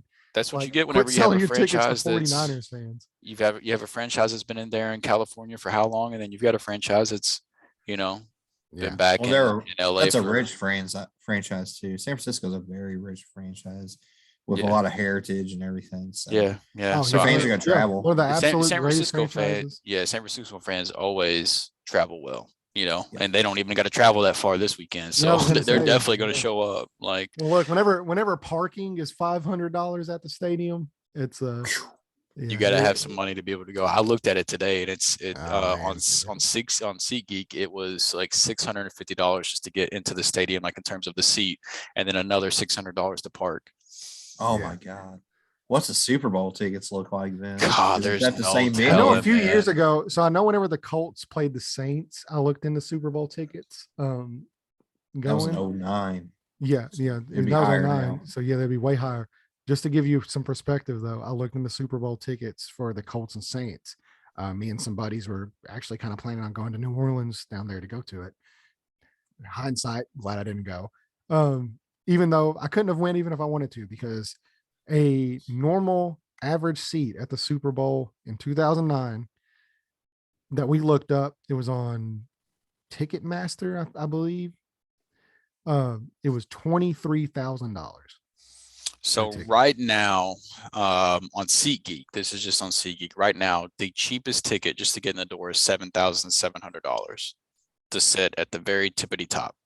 And that's without knowing who's going to go. So right, yeah, once the people are decided, that's probably going to double to triple just to get in the door and sit in section 518. Yeah. Yeah. Well, this one, like, it was down in Miami whenever they played, and so it was going to be it was in Miami, and for, let's say, I don't think it was nosebleeds, but I mean it was kind of like the same thing where it was like they weren't great seats, and it was $23,000. That's insane. Per ticket. And that was in 2009. So as we know, with inflation and all that's been going on over, since last January, it's probably a lot more expensive now. So let's talk about the other matchup, because there is another game, and this one's one that nobody saw coming. No, we personally picked the Bengals to finish fourth in their own division. Here they are in the AFC Championship game. One game away from a Super Bowl. That's crazy. That is Man. crazy. I mean, now it does help, whenever you have to play the Raiders and the Titans, two poor franchises. They also won their division. They did, which man. Was tough division. Well, I mean, Baker Mayfield, Tyler Huntley, and the corpse of Big Ben. They beat Kansas City. They did, to get a into couple the weeks ago. Yeah, they played Green Bay extremely close. That's very. I think it's very interesting, because both of the quote unquote underdogs this weekend just beat the teams they're playing a few weeks ago. Yeah, the Bengals game was week 17, the Bengals and Chiefs, right? It was the last game of the season. It was it was week 17, right? The Bengals and Chiefs play, because Jamar Chase won a lot of people fantasy championships in week 17 with his crazy. And then the next. I don't want to talk about and then it was week 18 was whenever the 49ers beat the Rams. Now, obviously, the 49ers have beat the Rams plenty of other times before that, but it's really interesting that both underdogs, literally the last 2 weeks of the season, beat the teams that they're playing again this weekend. Like, I think that's fascinating. Yeah, it's pretty crazy, and it makes for interesting storylines for sure. But for me, like, look, I want the Bengals to win this game. I want to see the Bengals go to the Super Bowl. I think that would be so crazy. That would be awesome. That would be awesome. But look, I just don't see any way, after winning the game that they played against Buffalo. I just don't see because Buffalo was basically perfect outside of 13 seconds. Buffalo played a perfect game. At least the offense did. 13 seconds, and they still lost. And I don't see a way that Kansas City loses this game. Now, to your credit, like you said, Kansas City did lose this game a few weeks ago, but I think they might have been kind of looking towards the playoffs, and stakes are much higher this weekend. Yeah, exactly. It's a little bit different, and they were playing for a division. Well, the stakes were a lot. The stakes were a lot higher. Yeah, the stakes were a lot higher for Cincinnati. Kansas City. Well, for Kansas City too. Kansas City could have had the 1 seed. They were playing for seeding. That's true. Yeah. I mean, Kansas City certainly wasn't, calling it in that weekend or anything, but right. But man, this could be a lot closer than what people honestly think it will be. Because both these teams are just loaded with weapons. I do think Cincinnati does have the better run game, the better running back. Yeah. But man, that offensive line almost got Burrow killed last week. So you saw it last weekend. Yeah. They're going to have to make an adjustment as far as, maybe some more quick throws. Maybe they need to run the ball a little bit more. They're going to have to keep Joe Burrow clean if they want a chance, because unlike the Tennessee Titans, Kansas City will put up points. They will score. So if you're going to want to match them score for score, you're going to have to keep that quarterback upright. And I just, Kansas City's got a decent defensive line too. Chris Jones is one of the best defensive linemen in the league. Tyrann Mathieu, I believe, is on track to play this week. So that's a big boost back to that Kansas City secondary. And it's going to be tough for the Bengals to overcome. I still think they just might be a little too young and a little too bad on the interior offensive line to pull this one off. But it's the NFL. It has been a weird year. So stranger things have happened. Sure. We'll see how it goes. Anybody want to touch on this one? Jared, go ahead, man. Joe Burrow's the truth, man. At the end of the day, like I'm not saying the Bengals are going to win, but I wouldn't be shocked. I would not be shocked in the least bit if they won this game. Wow. It's one of those things, like there's certain people that it's hard to bet against, and this guy just seems to have it cooked in his DNA, but he just finds a way. I mean, he got put on his back 9 times in a road game against, like Tennessee. At the end of the day, Tennessee's defense played extremely well in that game. Like, they kept him in that game. Their quarterback cost them that game at the end of the day. And Burrow had no turnovers. And like, you got all these studs all throughout that offense. Kansas City's just as loaded. But I think if you look at the rosters, I think Cincinnati does have more talent than Kansas City, and their defenses play extremely well. There's a lot of different things that could happen. Definitely the path for the Bengals to win is they're going to have to establish a running game. They're going to have to keep Mahomes off the field, and they're going to have to get like 3rd and 17s and crazy things like that. It's going to have to be like weird bounces like they had in the first game they had when they came back from 14 points down multiple times. They were trailing in that game.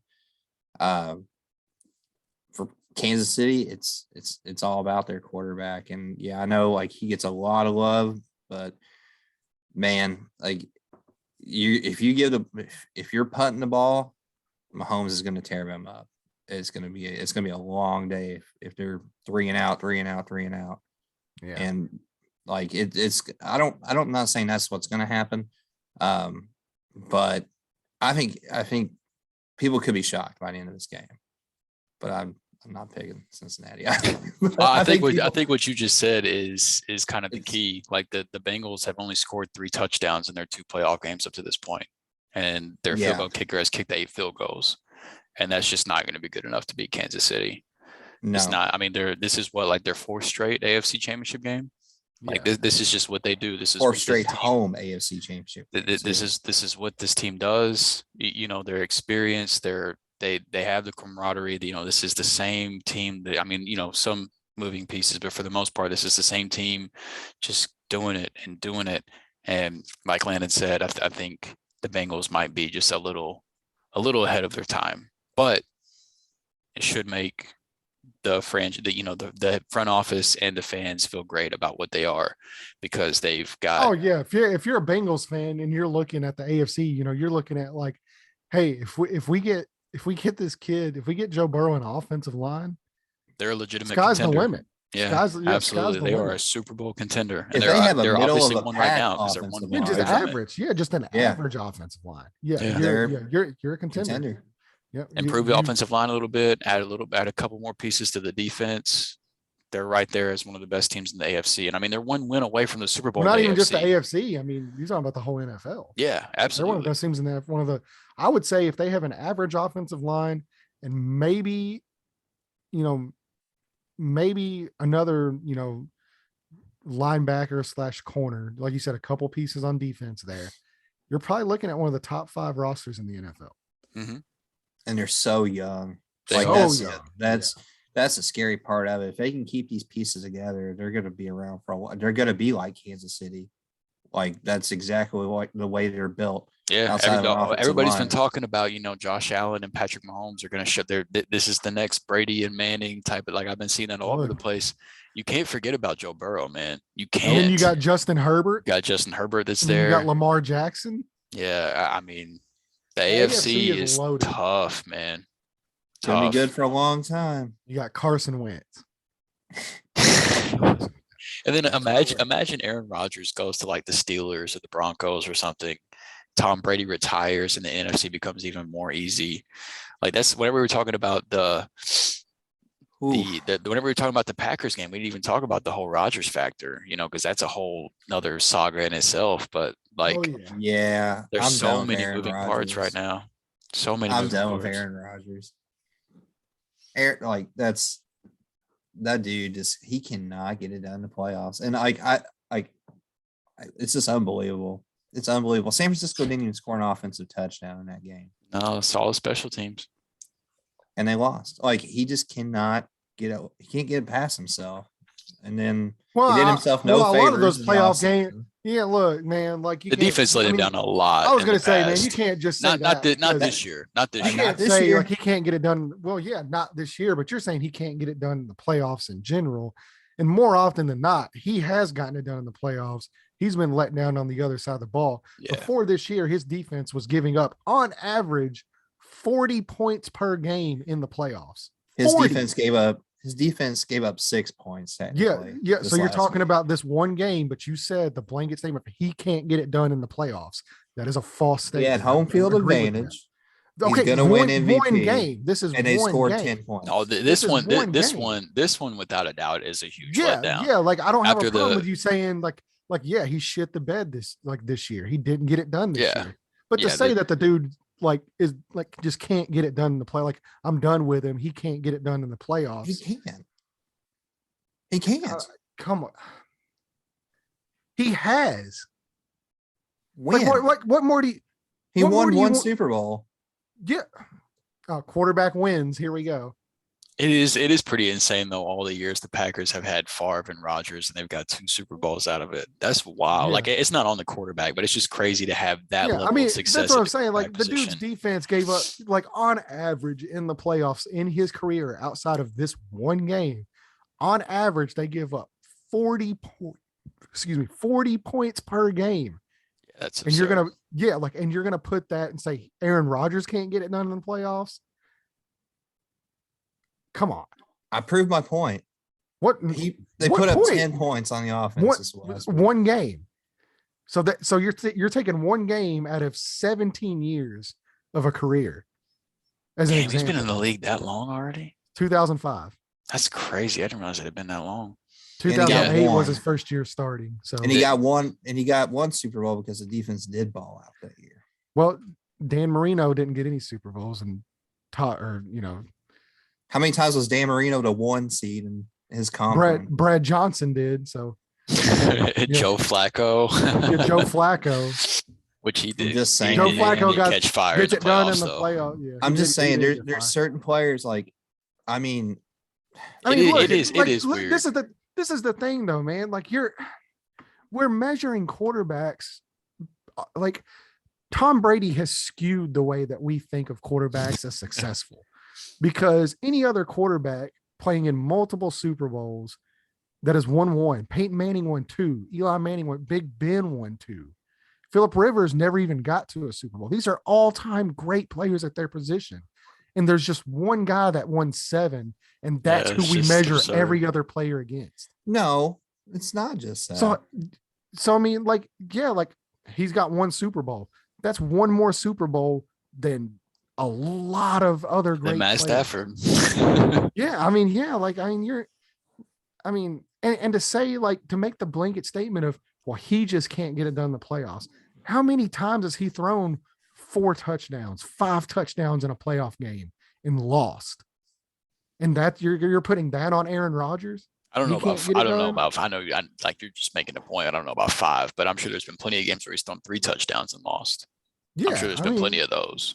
yeah, Like that's what just I'm just saying. just I to Like, don't know, just to man. just yeah, to throw a just more to shit, realistic just to number shit out on there. just to shit on an individual guy whenever you're pointing towards a team statistic as far as like wins and Super Bowls.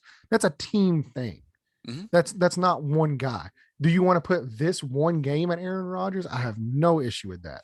He didn't play well. He deserves all the criticism he can get. Yeah, there This was was a his this there was was his a fault. pretty I have no interesting problem with breakdown that. of there being like a lot of open reads to the tight end and stuff, And and he he was just looked at just Devontae. skipping. Yeah, like Yeah. Devontae Adams and Aaron Jones made up like 95% of the targets in this game.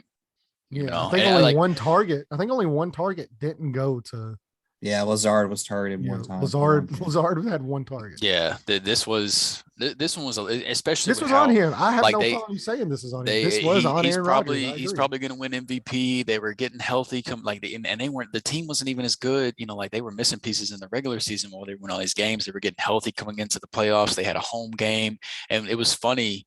The last time he lost to the 49ers in the playoffs, in the post-game press conference, he was like, we just got to get one of these games in Green Bay where we can, you know, with the weather to where we can have it to our advantage. And then that's exactly what they got this year.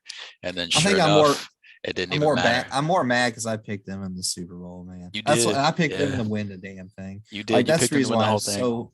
That's the reason why I'm so frustrated. They It's similar to couldn't landing score. with the Bills. Like they were so close and they were clearly the better team, but the 49ers don't give a shit who the better team on paper is. They just don't. That's you know, that's It's the unreal. 49ers do not care, man, and they just continue to win. So you know, it's gonna be interesting, man. That's gonna be obviously like one thing I do appreciate Rodgers Yeah, look, for.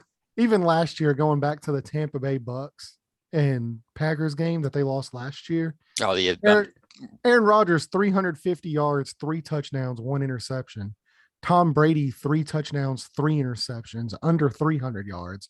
But which they I mean the yeah, Tom like how do you gonna put Tom that did one on most of Aaron his Rodgers? Tom did most of his damage in the first half, and it was just kind of on coast, you know, for a lot of it. But you know, like box score wise.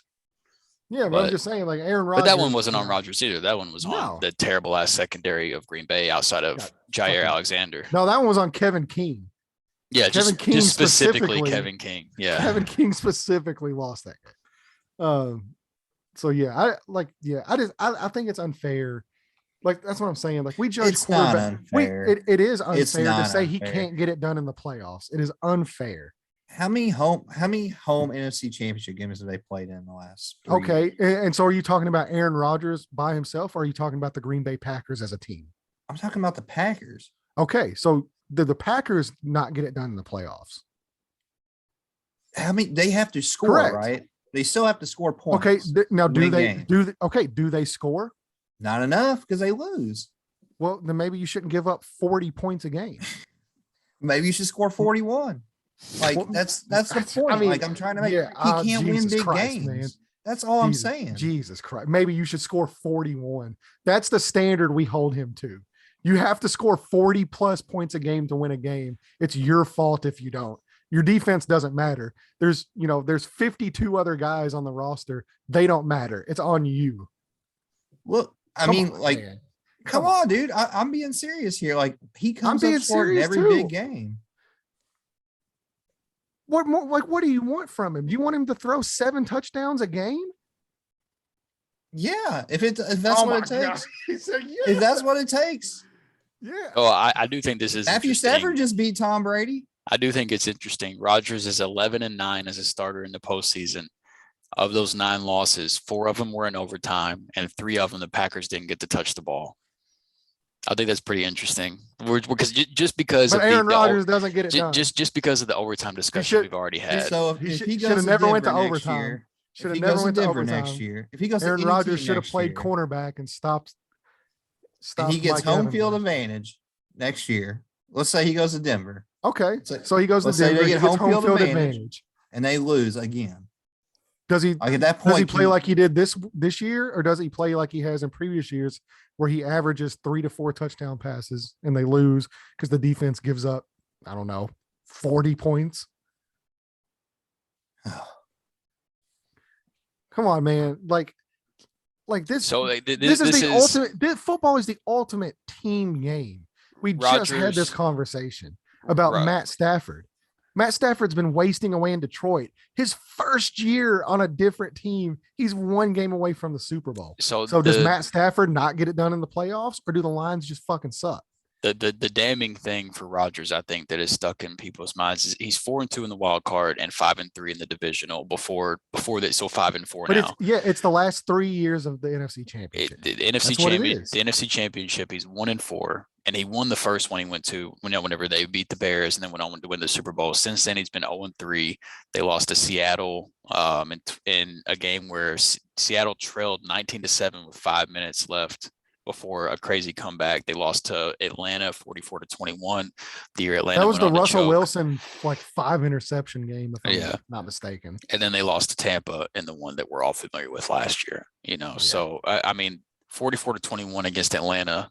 That one's and then San Francisco beat Green Bay, obviously 37-20 in 2020 as well. I mean that's. They've been one game away from a Super Bowl with Aaron Rodgers so often, and only once they advance. That's where typically wild card, divisional round. Typically, other than this year, they're fine. But those NFC Championship losses, even though wins and losses are not a quarterback stat, I think that's why people. Why that Rodgers narrative is there. Yeah, because as we know, the quarterback gets too much credit, and they take too much blame. Yeah, it's a team game. There's a whole other side of the foot. There's a whole other side called defense that plays football that Aaron Rodgers has nothing to do with. Yeah. I mean, in those NFC Championship games that they lost, like I said, they had a 19-7 lead, ended up losing 28-22. They gave up 44 points to Atlanta. They gave up 37 points to San Francisco, gave up 31 points to Tampa Bay. Now, granted, they only scored 20 points against San Francisco, only scored 21 points against Atlanta.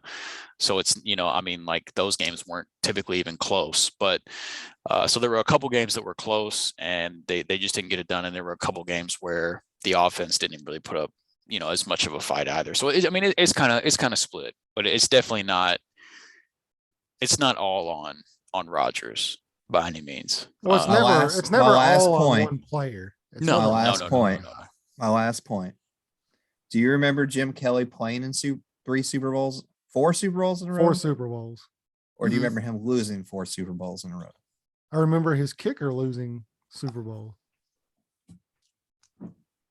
Did Jim Kelly get them in position to win a Super Bowl? If they would have had him, they would have been fine. In one of those 4. Okay, now were the Bills the best team in all those Super Bowls, or who was the best team? I'm pretty sure they had a better record in Dallas in the regular season. Did they play in the AFC or the NFC? It doesn't matter. At the end of the day, you have to still score. You still have to keep up. And Rodgers has not been keeping up in the postseason, man. That's the point I'm trying to make. You're holding him to some insane. I mean, so some people try to make the argument that he's the greatest quarterback of all time. So it's understandable to hold him to a high standard. I think maybe you could say the greatest thrower of the football, or maybe the most talented quarterback as far as quarterback position. If anybody thinks that he's as far as the greatest, I don't like that argument anyway, just because there's so many nuances with greatest, because is Tom Brady the greatest quarterback that I've ever watched play quarterback? No. Yes. Is he the most accomplished player, most accomplished quarterback? Yes. But individually, I think Aaron Rodgers throws a better football and can do more things than Tom Brady can. I don't think anybody disputes that. Now that's not all quarterbacking is, but which is why Tom Brady. Yeah, we can't do this right now. No, but that's what I'm saying. I mean, we're holding other people because we've seen one guy win 7 Super Bowls and go to 9. But because of the things you were just saying, Aaron Rodgers should be held to a very high standard. Yes, because he is held to a very high standard. I'm making. He is held to a high standard, right? And more often than not, in those playoff games, he has delivered and played really good football. As long as it's been in the wild card of the divisional round. Yeah.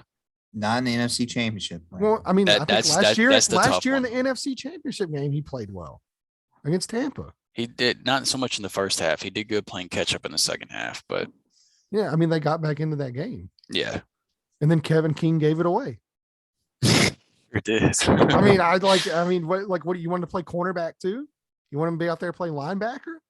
Yeah, you can only do so much. I'm just saying I understand why he's held to a high standard, but well, he should be held to a high standard. But to say that because he's a great quarterback, the guy just one can't of the get greats. it done. I mean, more often than not, he shows up whenever it matters. And even like, especially if you look at like DVOA in the playoffs. I know. I could say if you want to look at like advanced statistics in the playoffs. Happy. Yeah. Aaron Rodgers is the most accurate quarterback of all time, man. Like that guy is like, that's not even in question. My point that I was trying to make is, and when it comes down to the championship game, he can't get over the hump. He can't.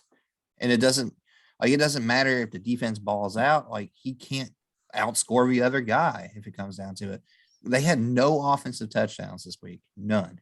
The San Francisco 49ers literally got their touchdowns, their one touchdown off a punt block and then field goals. Oh, so you mean San Francisco scored and Aaron Rodgers wasn't on the field? Aaron Rodgers doesn't play special teams. No, like and yeah, but that's what I'm saying is like I'm not disagreeing with you on this one game.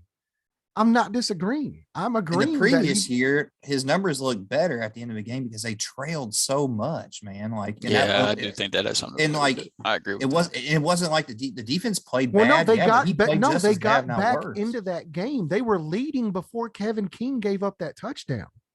They were leading the game in the fourth quarter. What do you want the guy to do? He brought them back and they were winning the game in the fourth quarter. What Jared's saying though is you know the soft coverages that come with big halftime leads and things like that, and like being in control of the game. Like once the game gets tight again, obviously things change. Okay, so you're holding that against them, that the defense was playing soft coverage. I'm not holding it against him. I'm just saying that's what leads to some of the stats that you see, like to where the box score looks better than the game might have necessarily been. Then we need to hold every quarterback to that. I don't think Tampa, I don't think that Tampa game was on Rodgers. Now, if you want to talk about the San Francisco game or the Atlanta game before those teams advanced to the Super Bowl over Green Bay. Yeah, well, I think Atlanta was the better team that year anyway. I'm not really but I didn't think they were going to win that game to begin with. The Seattle game where they jumped out to a lead and then gave it up to Seattle, I don't think that one was on Rodgers. And the Tampa game, I don't think that one was on Rodgers. But there's games you can point blame and games that you can pick apart every single game. At the end of the day, I would rather Aaron Rodgers be my quarterback than not. That's how I feel. I would you can have, Jimmy Garoppolo gets it done and wins games. You can have Jimmy Garoppolo. I'll take Aaron Rodgers, who can't get it done. I'll say this: the year that Atlanta beat them pretty good, went to the Super Bowl. If you flip flop those teams, Matt Ryan's playing for Green Bay, Aaron Rodgers is playing for Atlanta. Atlanta's still winning that game. Atlanta wins the Super Bowl. Yeah, and they probably don't blow the Super Bowl. I mean, maybe they still do because Tom Brady's on the other side. Yeah. But either way, Atlanta's winning that game regardless. So that Aaron Rodgers is an all-time great, man. But he definitely, especially considering they've never spent more than a second round pick on a skill position offensive player. Yeah, but that championship round, just constantly being that close to a Super Bowl. And only getting there once and winning it. And he did win it. He won Super Bowl MVP, but only getting there once is just for, to be as great as Aaron Rodgers is. It creates a cloud over him. You're disappointed as a fan of the Packers and maybe a fan of football. Just as a fan of football and as a fan of it goes to show you just how difficult it is to win a Super Bowl if you're not named Tom Brady. Tom Brady is the outlier. He's not winning one this year either. So. Yeah, no, he sure is. That's what I'm saying. Tom Brady is the outlier. He is a standard to which we should just never hold anybody else to. Yeah, Tom Brady is not. Yeah, it's not. Yeah, it's not gonna happen. even Mahomes, like they've been to what, 4 straight, and he's won 4 one. straight AFC championship games. And he hasn't even played well in the Super Bowl that he has played in. So I mean, you're saying like Patrick Mahomes can't get it done in the Super Bowl. I mean, like, come on, man. It's to put it all on one player is just I think it's just kind of disrespectful, honestly. There's oh my god, disrespectful. There's three phases. I'm sorry, There's Aaron 3 Rodgers, phases for doubting your shortcomings in the NFC Championship game. There are 3 phases to a football team, and there's 53 guys that they contribute to the outcome of a game. So it is the ultimate team game, which is why I fucking hate the like, oh, it's Matt Stafford versus Jimmy Garoppolo. It's like, no, it's not it's God, not. I wish that was the case, because I'd like to What's see the I was reason gonna say, a lot better. right? Like Drew would be like ecstatic right now. I'd be It's not a one on. I'd be not a What's the chilling. reason one-on-one why? Who lost the Tennessee game? I mean, that was basically the Bengals. The Bengals kicker was better than the Titans, because they didn't really score. Oh, like I don't think Burrow threw for a single touchdown in that game, did he? He did No. not. So Ryan Tannehill did. Like Joe Burrow was the quote unquote the better quarterback, but he didn't even throw a touchdown in that game, and Tannehill did. So I mean, I think that's a 0.4 team football argument, not necessarily against. Oh no. I mean, look, and I hate sticking up for Titans players too. But on 2 of those 3 Tannehill interceptions, just fantastic defensive plays, like that Mike Hilton. Oh, that last one, yeah. Well, the last one, but even the Mike Hilton, when they tried to throw that screen and Hilton just jumped it and knocked it up in the air and caught it. That's just a great defensive play. Like there's nothing you can do about that as a quarterback. And then that last one, I mean, can you argue? Yeah, he probably shouldn't have thrown it into double coverage, and the ball gets popped up into. Could certainly argue that. Yeah, exactly. I mean, you should probably look another way, but I mean, those are just great defensive plays. Those just like it just happens if you're a quarterback. Like you're gonna throw picks.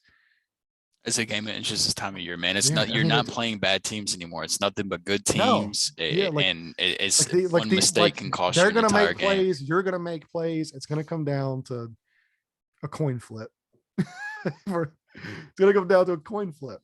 So, sometimes it literally does come down to a coin flip. Literally a coin flip. Josh Allen can't get it done in the playoffs. It's sending packing.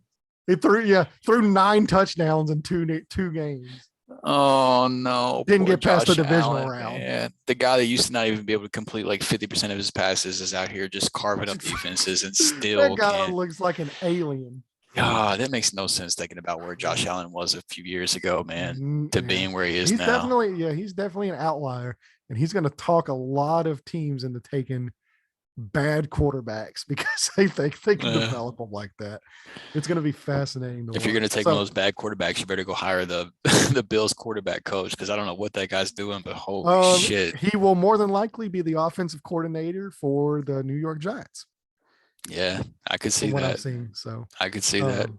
Yeah, well, I mean, either way, from what I understand, he's either the offensive coordinator for the Bills or he's getting a promotion for the Giants. Yeah, one way or another, that guy's getting a promotion, and well deserved. Yeah, absolutely. Yeah, absolutely. So now let's get into our conference. We got through that. It's a little. That was a fun discussion, though. I enjoyed that. That was fun. That was great.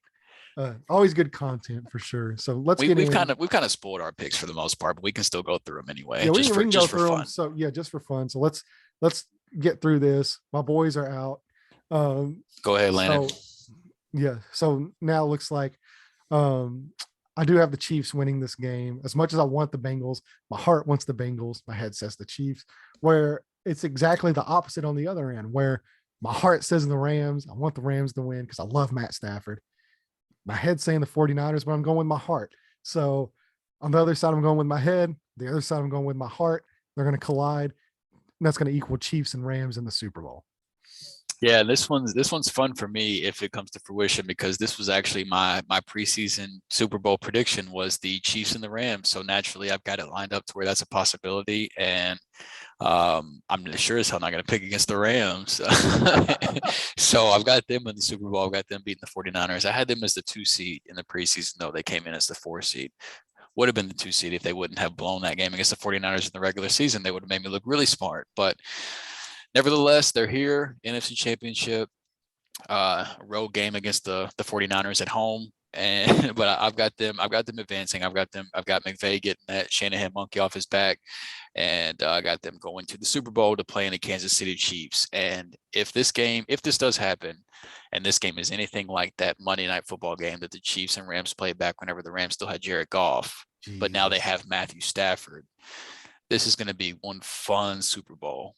And if the 49ers do win, it's going to be a very miserable Super Bowl for me, at least. And I don't even know if I'll be able to watch it. But well, I got plenty of bourbon over here, so yeah, I'm going to need it, man. Over. Yeah, me and bourbon are going to become closer friends than we already are if the Rams don't win this game. So I'm terrified, man. The 49ers deserve all the credit in the world for being here, for the shit that the teams they've beat and the shit they've overcome the last few weeks is insane. I hate the 49ers with a passion. I hate them more than any team in the NFL, but they deserve the credit. And so, I mean, they most certainly are not here by accident. So I'm scared shitless, but I've got the Chiefs and the Rams. So with this, Landon and I both have the same picks for this game, but Jared differs a little bit. So we'll go to Jared. Yeah, I've got the Chiefs over the Bengals. I think the game is, I do think it's going to get out of hand. Like I want to be optimistic about the whole thing. I just think there's going to be turnovers and it's going to bounce Kansas City's favor. And then I got the 49ers over the Rams. Landon kind of hit on it earlier with the Giants comparison. I just think they're built like that team. And it's like almost the weird, like Jimmy Garoppolo talking about being traded in the offseason. They drafted Trey Lance, like Jimmy G. I just think they get it done. I think they get it done, man. I think they're going to run the ball and try to control the clock. Definitely a lower scoring game in that one. But yep, I got the Chiefs and 49ers in the Super Bowl. That's so crazy too, man. Like they traded away their future to trade up, and they're one game away and grab Trey Lance, and they're one game away. And earlier in the season too, they had packages for Trey Lance and like bringing him in, like running different plays with him at quarterback. And they were struggling as a team. They threw a touchdown with him in week 1. Like it was just like, wow, they do not want Garoppolo at all. And hell, he's like you 4 quarters away from a Super Bowl. You traded all these picks to go up. You drafted this guy 3 overall. Jimmy Garoppolo takes you to another Super. He didn't do it by himself. Obviously, we've made that clear. But they go to another Super Bowl. Jimmy G at quarterback. Where do you go from there? Win or lose in the Super Bowl. What the hell do you do this offseason? I think if they win, if they were to win the Super Bowl with Garoppolo, they have to keep him. If they were to lose, I don't think they do. I think win or lose. But Trey Lance played like one game his last college season, set pretty much this entire season other than 2 games. Like you've only got 5 years with him under his rookie contract. One of them's already gone. You've got 4 years left of Trey Lance on his rookie contract. I think they move on either way. If you look at the mold of teams trying to win a championship, if you can find that quarterback on a rookie deal where you like once you have to pay a quarterback, it's so hard to build a team. But if you've got a quarterback on that, even if it's a first round quarterback, if you've got him on a rookie deal, you can pay to build a team around him. Yeah. But if you've got that guy sitting, like I think that's fascinating, man. The fact that 49ers are even this far is already going to is going to make the offseason interesting. Check this out. I changed my stance on that too. If he was to win a Super Bowl, his stock's going to be higher. So what they could trade to get him. Yeah, maybe they get more trade value out of him that way. Like I'll take Jimmy G in Indy. I'm a Jimmy G guy. You've got Washington, you've got Indy, you've got Denver, you've got Carolina. I mean, you've got all the teams that went and traded for the Carson Wentz and Sam Darnold and Teddy Bridgewater. They're going to be, if they don't find their guy, if they don't find their guy in the draft, they're still looking for quarterbacks. So, listen to this one. So in the last 18 years, 18 seasons, if the 49ers win this game, there has not been a single Super Bowl that has not had Tom Brady, Peyton Manning, Ben Roethlisberger, or the 49ers in 18 years. One of those 4 things has been in the Super Bowl. That's We've crazy. been sitting here all year talking about parity. What parity?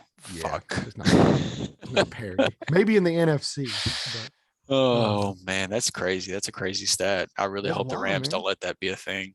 yeah, this could be the year. I to hope make the it. Rams win for you.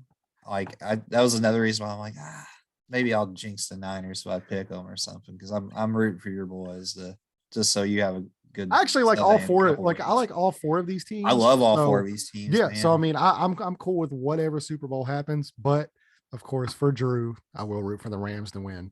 I appreciate you guys. I think, bias. I've got plenty of bias, but I think Rams and Chiefs would be the most fun Super Bowl. Just like I don't know, man. I want to see the Bengals. I want to see the Bengals. The Bengals would that be would be the fascinating. most. I've seen the Chiefs, and I think the Rams and Chiefs are the 2 best teams left in the playoffs. So I think, agree. like competitive wise, I think it would provide the most competitive.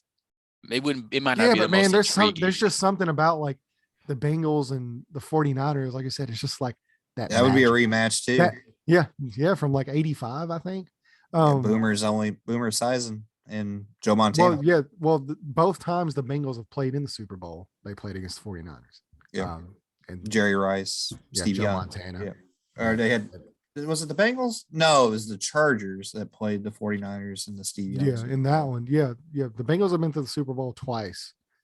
They ran into Joe Montana and Bill Walsh both times, which is never good. But yeah, man, there's just something about teams that get on magical runs like this that it's almost more fun to watch for me, because it's just so unlikely that, like, most years, yes, the 2 best teams are going to make the Super Bowl. Look, I mean, whenever you've got a team that all of us were picking to finish last in their division, 1 win away from a Super Bowl, that's fascinating. I would love to see, like, and too, like, I have a buddy, like, since we were kids, like, he's a Bengals fan. He's from Cincinnati. We went to grade school together, graduate. I was in his wedding like a year or 2 ago. He moved back, lives in Cincinnati now. I went to his wedding up in Cincinnati. Only Bengals fan I've ever met. Dude is a massive Bengals fan. I've been messaging him this whole postseason. We've been talking back and forth, and like, he just had a son recently, like a year ago, and now, they drafted Joe Burrow, and now they're 1 game away from the Super Bowl. And this dude couldn't, like, I've never seen him happier, because. And look, he still should be, regardless of the outcome of this game. Oh yeah, Bengals fans should feel so. He's been picking them to lose every week. He's like, well, it was fun, but this is it. And then they win. And then he's just like, I can't believe this is happening. Yeah. So yeah, it's cool. Like, Chiefs fans got to experience that, the last couple of years. Yeah, like, they're kind of spoiled at this point. Yeah. So I mean, like, yeah, let's very much. I want to see some new blood. I would love to see a Joe Burrow, Matt Stafford. Somebody's going home with a ring, their first Super Bowl. I love that. So yeah, personally, that's what I'm rooting for. I am rooting for a Rams Bengals Super Bowl. But I like all 4 of these teams. I really like Patrick Mahomes. Plus I need Joe Burrow to save us from the Jackson Mahomes TikToks. Like, nobody wants to watch that shit on Super Bowl Sunday. No, pass. But yeah, anything else to add? I guess we'll go ahead and end it there. This one went a little longer. We got off the rails a little bit. So. Yeah, that's always like, hey, that's my fault. I hope guys stuck around long enough to hear it. There's definitely, no apologies necessary, because I know we all had fun with it. At least if you didn't have fun listening, I feel bad for you. You must not really enjoy football, because that was a fun football discussion. But no, I mean, we'll be right back at it next week. If the Rams lose, I might not be here, but Jared and Landon will. So, no, he'll be here. One way or another, we'll be here to talk. To talk the big game. I don't want to say the words and get banned on YouTube, but there's a very big football game on the horizon, and I'm not talking about the Pro Bowl. The Pro Bowl. The Pro Bowl. Yeah, 2 weeks from Sunday, there is a very big game coming up that we will cover in depth. And discuss that as well. So we appreciate you guys for hanging out with us. Hopefully you guys enjoyed listening as much as we enjoyed talking about it. As we said at the front of the show, if you could especially if you stuck around this long, make sure to like the video, comment down below and let us know what you thought about all the discussions that happened today. And then, subscribe to the channel and hit the little bell. Titans fans, drop them tears in the comments. Titans fans been gone since about like 10 minutes into the show. We're not talking about them anymore. They exited out a long time ago. Well, the show just got a lot better then. But yeah, no, other than that, man, I can't say I'm looking forward to this weekend because I'm nervous as hell, but I hope it's another fun weekend of football. Anything else from you guys before we close it out? If not, Landon, I'll let you bring us home. I'm good. No, we're good. Thank you guys so much for listening to us. We will be back next week with, we're going to be catching up on the coaching cycles, all that kind of stuff. And then the next week after that, we will have our big game preview that we do. It'll be a big one. So probably looking at a couple hours of fun sitting there with us and getting ready for the big game. So thank you guys so much for listening. We will see you next week. And until then, stay safe, have fun. Cheers.